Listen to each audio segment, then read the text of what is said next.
Bale ito, may re-reprend ulit tayo. 9.8. Bale ano, open muna natin yung housing nya.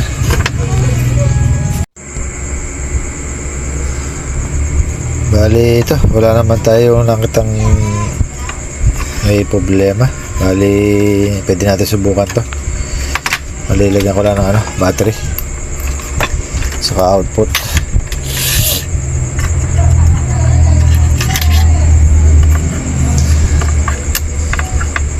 Test bulb lang muna tayo. Tingnan natin kung may tunog. Bale tumutunog siya. May ilaw rin tayo sa test bulb. Ayan. Bale direct natin. Bale yan, on ko na. Ayan, mother. Try natin volume man.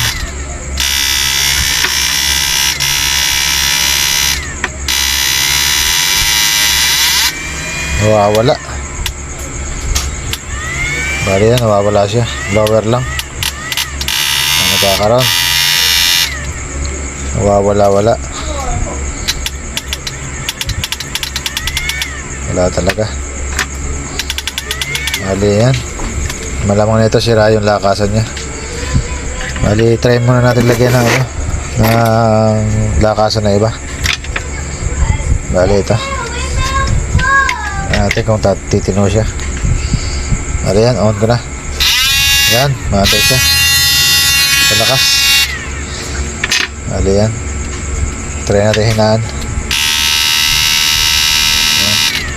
Okay naman.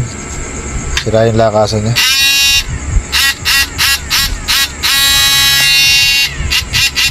Bali sira yung lakasan niya. Tingnan rin natin yung capacitor niya kung mahina na o okay, goods pa. Bali yan, testerin lang natin.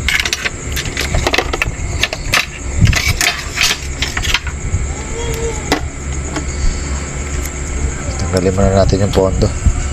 Masira tayo ng tester. Yan pa. Bali yan. Gawin natin sa capacitance. Bali yan, testerin na natin. Bali yan, nakakabit na.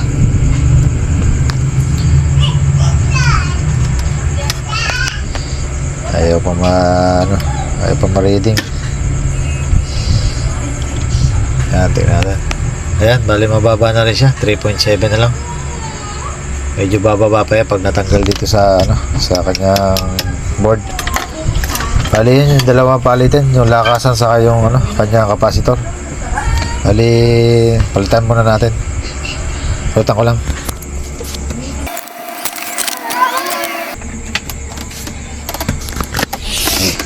Bali naikabit na natin yung lakasan saka yung capacitor.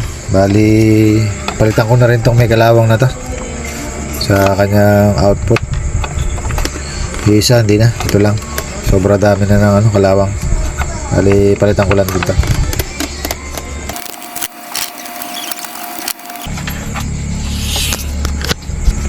Bali yan, ikabit na natin. Ito. Bali capacitor, lakasan saka itong tornilyo. Bali subukan na natin. Test bulb lang muna. Bali on ko na. Ayan, may tunog. Bali direct na natin. Ito, on ko na.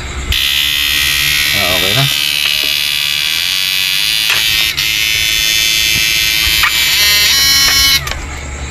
Lakas na ngayon.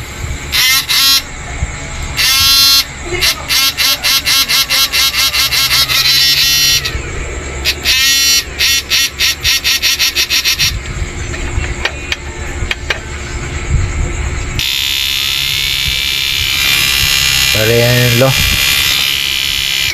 Ito yung high.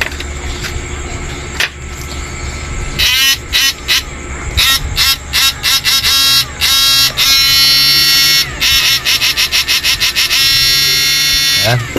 Bali, okay na. Bumalik na yung dati niyang andar. Bali sa problema niya, okay na.